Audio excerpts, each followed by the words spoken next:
이 영상은 몇몇의 성도들에게는 정말로 좋은 이야기일 것이며 그 몇몇은 무슨 일이 있어도 진짜 복음을 깨닫고 복음을 위해 살게 됩니다. 안녕하세요. 바이블 투터입니다. 여러분은 진짜 복음으로 살아갑니다. 우리 안에 성령님이 계시기 때문에 무조건 그렇게 됩니다. 왜 교회 안에 복음이 헷갈려서 이리저리 방황하는 신앙인이 많을까요? 그것은 성경을 볼 때 복만 보기 때문입니다. 기쁨만 보기 때문이에요. 성경은요, 복만큼 동일한 분량으로 실패를 이야기합니다. 기쁨만큼 동일한 분량으로 좌절을 이야기하는 거예요. 심령이 가난한 자는 무조건 천국의 복을 누리게 됩니다. 이것이 하나님 나라의 법칙이에요. 오늘은 로마서에서 말하는 진짜 복을 누리고 싶은 하나님의 제자를 위해서 로마서를 나눠볼 건데요. 여러분의 신앙 인생에서 진짜 복음을 알려드리기 위해서예요. 들어가기 앞서 알아야 할 사실이 하나 있습니다. 복음은 무조건 성경을 읽는다고 이해되는 것이 아닙니다. 성경을 몇 독을 했느냐, 이스라엘 역사를 얼마나 더 아느냐보다 여러분들이 신앙인으로서 얼마나 실패했느냐, 실패의 관점으로 성경을 볼 때 진짜 복음을 알 수 있습니다. 여러분, 복음과 실패가 무슨 상관이냐라는 생각이 드시죠? 로마서는 믿음에서 실패한 자들의 이야기입니다. 이 당시 로마 교회는요, 유대인과 로마인이 함께 공존했어요. 율법과 복음이 뒤엉켜서 율법을 강조해버리는 복음으로 변질되었습니다. 로마 교회는 믿음에서 복음에서 엄청난 실패를 겪습니다. 결국 바울이 세우지도 않은 로마 교회에게 이렇게 편지를 쓰는 거예요. 나는 할 수 있는 대로 로마에 있는 너희에게도 복음 전하기를 원하노라. 복음에 실패한 로마 교회가 다시 복음으로 일어서기 위해 바울은 로마서를 쓰게 된 거예요. 그렇기 때문에 로마서는 믿음에서 실패한 자들이 읽어야 하는 성경입니다. 우리도 로마 교회처럼 분명히 복음으로 시작했는데 종교 생활과 복음이 뒤엉켜서 진짜 복음이 무엇인지 헷갈립니다. 신앙인 부모들은 아이들에게 진짜 복음을 알려주기보다는 종교 행위만 강조하게 되는 거예요. 자유는 없고 행위만 강요받은 아이들은 당연히 교회를 떠나버립니다. 여기서 진짜 복음을 깨달은 바울 역시도 철저한 믿음의 실패자였습니다. 바울은 다막색에서 예수님을 만날 때까지 자신의 신앙에 자부심이 있었습니다. 사명감이 있었던 거예요. 바울은 예수님의 콜링 앞에서 자신의 신앙이 실패임을 깨달아 버립니다. 태어나면서부터 지켜왔던 자신의 믿음이 실패였음을 인정할 수밖에 없었어요. 무엇보다 더 끔찍한 것은 자신의 신앙뿐만 아니라 자신의 가족, 자신의 민족 모두 믿음에서 실패하였다는 것을 인정해야 했었습니다. 뼈아픈 신앙의 실패와 절망에서부터 순도 100% 복음을 기록할 수 있었습니다.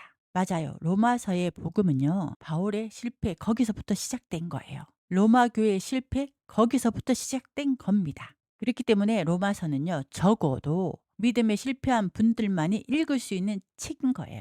더 이상은 이런 신앙인으로 살 수 없어. 더 이상은 이 정도 믿음으로 살 수 없다는 분들만이 로마서를 이해할 수 있는 겁니다. 여기서 우리가 하는 종교 생활은요, 진짜 복음일 수도 있고 아닐 수도 있습니다. 종교 생활은요, 아차 하는 순간에 스스로 의로워지겠다는 의지가 들어가는 거예요. 우리가 스스로 의로워질 수 있었다면 예수님은 십자가를 지실 필요가 없었겠죠. 이것을 알려주기 위해서 성경에는 구약이 있는 겁니다. 구약은요, 우리에게 율법을 지키라고 있는 것이 아니에요. 스스로 의로워질 수 없는 인간의 한계를 보여주는 반면 교사인 겁니다. 이것 때문에 이스라엘 역사를 구구절절 기록해 둔 겁니다. 자, 봐라. 이스라엘은 스스로 의로워질 수 없었어. 이스라엘은 결국 율법을 지킬 수 없었어. 사람은 연약하고 악한 존재라는 것을 알려주는 책이 바로 구약입니다. 손님과 주인의 위치가 바뀌었다는 말처럼 복음과 종교 생활이 뒤바뀔 수 있습니다. 이것이 인간의 본성입니다. 우리는 누구나 이런 실수를 저지릅니다. 분명 복음으로 시작하지만 결과가 뒤바뀌어 버리는 거예요. 주객이 바뀐 상태로 살다 보면 결국 믿음은 실패합니다. 이때 우리는 로마서 7장 오라 나는 곤고한 자로다라는 말씀을 이해하게 되는 거예요. 그런데요, 여기서 멈추어 버리면 안 됩니다. 로마서에서 진짜 복음을 깨닫지 못하는 이유가 바로 이것입니다. 로마서 7장 거기서 이해하고 마는 거예요. 복음으로 제대로 사는 방법은 로마서 8장에서부터 시작합니다. 육신을 따르지 않고 그 영을 따라 행하는 우리에게 율법의 요구가 이루어지게 하려 하심이라. 여기서 내가 하나님의 영으로 인도함을 받는다는 사실, 율법의 요구가 이루어졌다는 사실, 이 두 가지 사실을 믿으면서 살아가는 것입니다. 복음은요, 내가 의로워지려고 노력하는 것이 아닙니다. 내가 의로워졌으니까 의롭게 살아가는 것입니다. 바울은 심지어 16절에서 이렇게 말합니다. 성령이 친히 우리 영과 더불어 우리가 하나님의 자녀인 것을 증언하시다니. 날마다 성령님이 하시는 증언은 바로 이것입니다. 너는 하나님의 자녀야. 너는 하나님이 사랑하시는 자야. 물론 안 되죠. 안 됩니다. 쉽게 믿을 수 없습니다. 내 삶은 여전히 뒤죽박죽이고 화내고 불평하고 예전 모습 그대로죠. 그때 우리가 하는 실수가 이것입니다. 신앙인으로 잘 살아보려고 멋지게 살아보려고 애쓰다 보면 결국 주객이 바뀌는 것입니다. 복음은 없고 종교 생활만 남게 됩니다. 자신의 어려움을 드러내려고 노력하다가 신앙은 실패하는 겁니다. 그러면 우리는 어떻게 할까요? 바로 이때 우리에게 필요한 것이 소망입니다. 어제까지 내가 엉망으로 살았어도 오늘 아침 눈을 뜰 때 나는 하나님의 자녀야. 나는 하나님이 사랑하는 자야. 바로 성령님이 나의 증인이야. 라는 선포로 시작하는 것입니다. 이것이 바로 성령님이 증언하시는 거예요. 엉망으로 사는 어제의 나 자신 때문에 내가 너무 미워도 성령님과 다시 시작하는 거예요.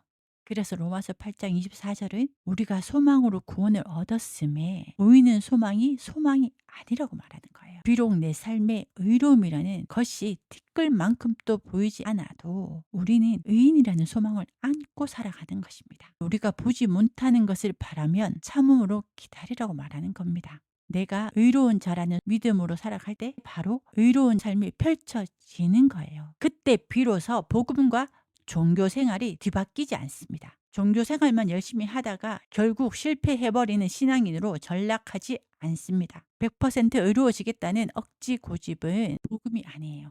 이런 신앙은 타인을 더 정죄하고 더 판단하기 마련입니다. 로마서에서 말하는 복음은 바로 이것입니다. 우리가 믿음으로 의롭다 하심을 받았으니 우리 주 예수 그리스도로 말미암아 하나님과 화평을 누리자. 우리의 어려움은요, 바로 소망으로 받았습니다. 이 소망을 믿음으로 살아내는 것입니다.